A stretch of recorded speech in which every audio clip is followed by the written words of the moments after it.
Hi guys, it's Barry here from Barry's 8-Track and Classic Car Radio Repair, and this evening I'm going to be talking about the various types of connectors that are out there, and especially I'm going to be talking about a connector that I will not use on a customer's unit, and so we'll just get right into the meat of the matter here, see if I can switch views here, get a better angle on things. I'm going to go to my overhead cam so I can show you some close-up views of some things. Alright, this is the very familiar. I'm sorry about the graininess of the picture. The lighting's not very good just above my bench there. This is your typical 3.5 millimeter audio connector. Now, you see these everywhere these days. They're the standard for computer audio, just about any type of portable audio device that's designed to drive a pair of headphones has this type of connector. This is the plug, of course. This is a stereo plug. You can see you've got left, right, and ground. And then here's the matching connector here. Okay, now these are cool. They're light, they're cheap. They have somehow become the standard for the transfer of audio signals with consumer grade equipment, but they're basically crap. Now, to show you what I mean by this, okay, here is our 3.5 millimeter. Now, back in the 70s, this was called a mini phone plug, and it was derived from an actual phone plug. This is what they used in basically telephone exchanges in the old days when the operators would, pull up a plug on a cable and plug it into a certain jack to connect your phone call. And needless to say, that the phone service had to be as reliable as possible. So they use these big old robust connectors. This is an actual phone plug. It's a 1/4 inch in diameter, and it's a stereo plug just like the other one I showed you. And then here is one of many types of matching jacks that it plugs into. And as you can see, we plug this thing in, and for one thing, we've got a nice tight spring action there, and we've got a lot of contact area. And this thing just makes just a really solid and reliable connection. And needless to say, they don't use these in the phone system anymore because it's all digital. What this is commonly used for now is professional stage equipment. All your guitars have a 1/4 inch jack.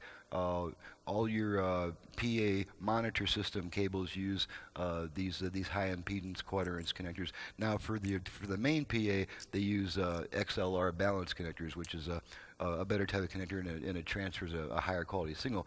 But this is you're really only going to find this type of connector anymore basically on stage or in the studio because they just make a good solid connection. And needless to say, in front of thousands of people, you don't want your guitar to go out in the middle of a song.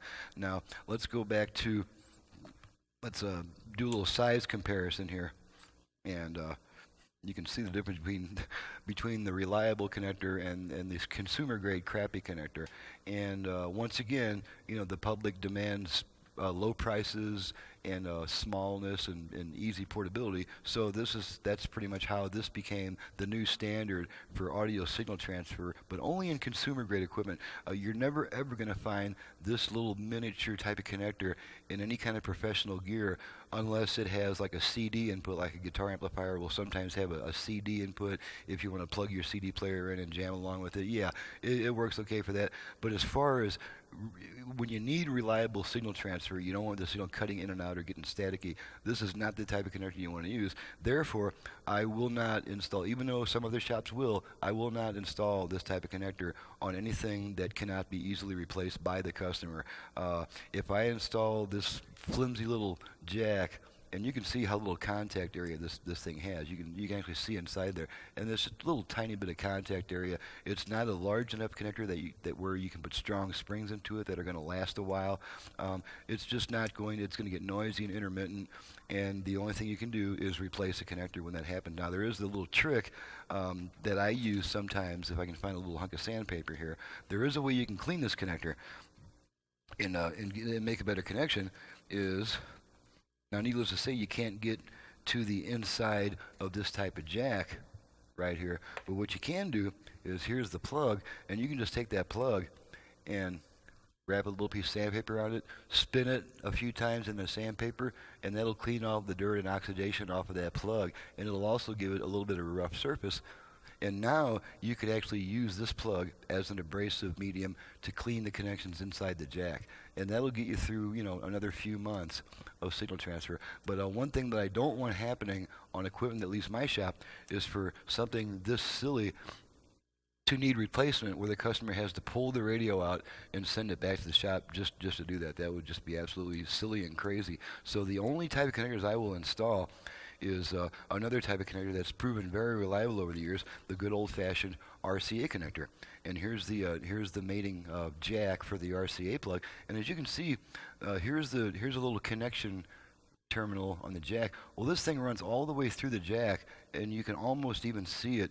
And on some jacks, you can even still see it on the outside. So this basically wraps itself completely around that center conductor and squeezes it as you push this thing in. And the only thing bad that happens with these is sometimes this little outer thing will become a little bit loose and it won't be really tight. And all you got to do is just take your fingers and just squeeze that a little bit tighter like that. And then you've got a good connection again. So this is the RCA type connector is the only type of connector I will install on a customer's radio or anything that cannot be easily replaced by the customer. So what I do is I install RCA cables, RCA connectors, and then the customer purchases an adapter cable to go from those RCA connectors to the cheap little type of connector that he uses for his portable audio devices. And then when the connector goes bad, which it will, it's not a question of might, it will definitely start causing problems in a few years, then all the customer has to do is replace that adapter cable, and he doesn't have to pull his radio out and send it back. So now here's another little example, and once again, this is in the professional world, just to illustrate how they differ in the professional world from the consumer grade world.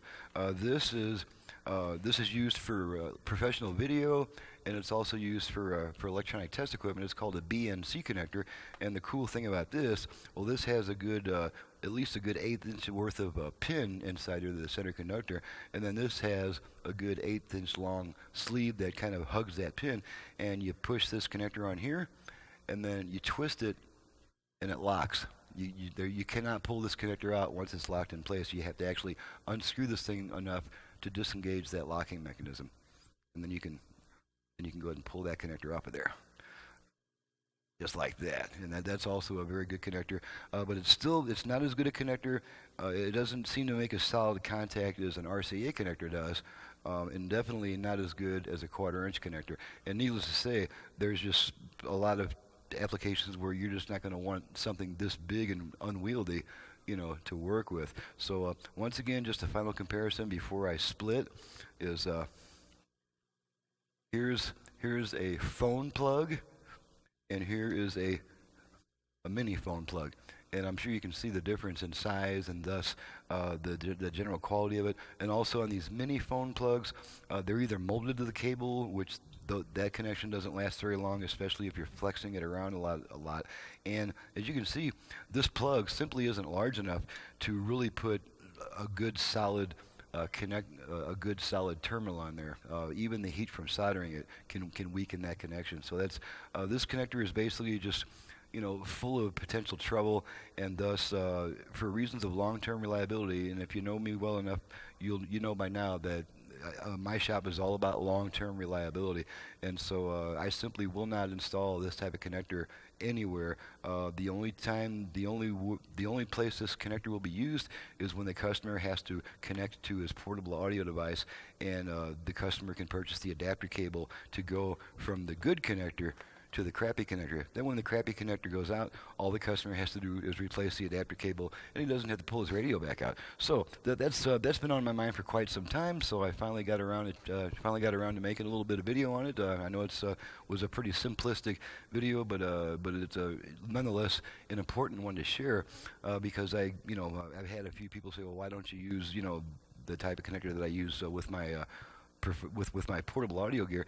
and the answer is simply because it's just not a reliable enough connector to put my name on and for me to put a warranty on, so I just won't install that type of connector. Some other shops will, but I won't, and 5 years from now, those other shops may be getting those units back to do a little, really unprofitable type of repair on it, whereas my connection will still be holding fast out there. So Okay, so I think I've shot my face off on that. I'll go ahead and get out of here. This is Barry with Barry's 8-Track and Classic Car Radio Repair. And if you have an 8-track player either for home or for car use in need of service, you can reach me directly at 928-533-9666. As you probably know by now, I do FM conversions on classic car AM radios. I can add a heck of a lot more output power. I can also add a Bluetooth, USB, line inputs, and on some radios I can even double the number of existing FM station presets. That only applies to Delcos. But at any rate, give me a call and tell me what's on your mind, and I'm sure that we can work together and find a solution for what you're looking for. Thank you very much for watching and listening. My website is in the description below, and it's a really cool website full of information. It's constantly updated and is an extremely elaborate and involved website, especially concerning the 8-track format. So thank you very much for watching and listening, and we'll see you next time.